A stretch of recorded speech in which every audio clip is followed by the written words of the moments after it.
बीच उपस्थित केंद्रीय राज्य मंत्री डॉक्टर जितेंद्र सिंह जी, जयपुर शहर के लोकप्रिय सांसद रामचरण बोरा जी और हर दिल अजीज आदर्श नगर के और जयपुर शहर के गौ सेवक, समाज सेवी, हर किसी के दुख में काम आने वाले आदरणीय बड़े भाई साहब रवि नैयर जी, आदरणीय कुलवंत सिंह जी, आदरणीय शर्मा जी, हमारे वीर जी, राजन जी और समस्त मेरे क्षेत्र आदर्श नगर के जितने भी मेरे पदाधिकारी हैं भाजपा के और आदर्श नगर के निवासी, मैं आप सभी का, योगेंद्र तंवर साहब, यहाँ पर विराजे जितने भी आदर्श नगर के साथी हैं, आप सभी का हार्दिक अभिनंदन एवं स्वागत करता हूँ। साथियों, जैसा कि आपको पता है, हमारे बीच में एक क्षेत्र में हम रहते हैं, लेकिन हम अलग अलग पार्टियों से विचारधाराएं रखते थे।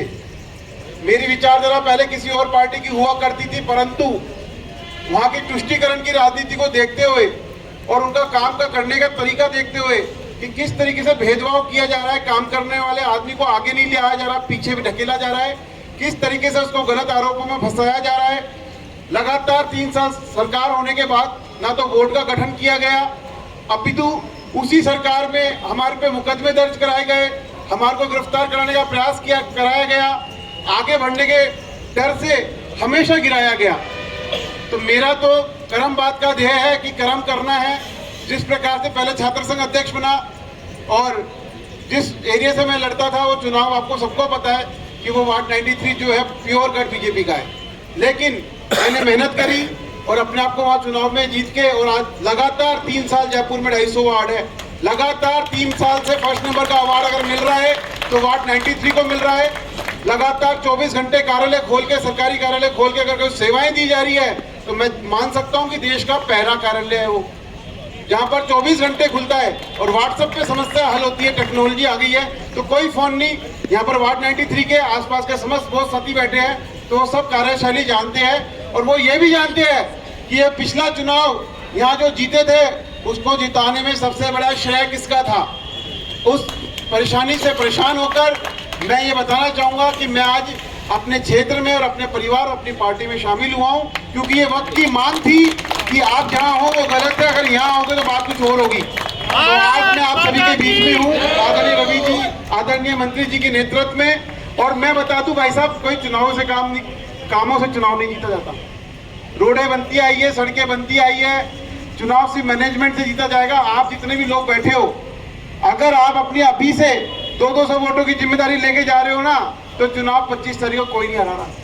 लेकिन लगना पड़ेगा, निकलना पड़ेगा और मैनेजमेंट के अकॉर्डिंग काम करना पड़ेगा। चुनाव सिर्फ मैनेजमेंट से लड़ा जाता है। मैं अपने आप से वादा किया हूं कि 55% हिंदुओं की पोलिंग को 80% कन्वर्ट कैसे कराऊंगा। मैंने खुद में विचार किया। मुझे बहुत से लोगों ने बोला कि भैया आरएसएस लगा हुआ है, हम भी लगे हुए हैं। मैंने आप सब लगे हुए, मैं भी लगूंगा। एक अलग 300 आदमियों की टीम बनाकर 90 से लेके 100 नंबर वार्ड, मेरे जो एरिया हिंदू एरिया आप सभी का, विषय समुदाय में मैं नहीं जाना चाहूंगा। मैं सिर्फ इस एरिया की जो पोलिंग 55% होती है उसको 80% कैसे भी करनी पड़े। चुनाव से पहले एक साहब के नेतृत्व में आपको एक नई वोटर लिस्ट में दूंगा आदरणीय भाई साहब, एक घर का सर्वे करके कि इस घर का पेशेंट है, ये नहीं आ सकता, इसको लेके जाना पड़ेगा, इसका बच्चा बाहर है, उसको बुलाना पड़ेगा। एक गली का एक रवि नैयर तैयार करना पड़ेगा और वो अपने आप को रवि नैयर मान के अगर 25 तारीख को मतदान कराएगा तो मैं दावे के साथ कह सकता हूं कि आदर्श नगर विधानसभा में भी और प्रदेश में भी भाजपा सरकार की गठन होगा और आप सब भाइयों जनता का काम पूर्ण होगा और आदरणीय रवि नैयर जी हम सबका साथ देंगे, हमारा नाम रोशन करेंगे। बहुत बहुत धन्यवाद साथियों। जय हिंद, जय भारत।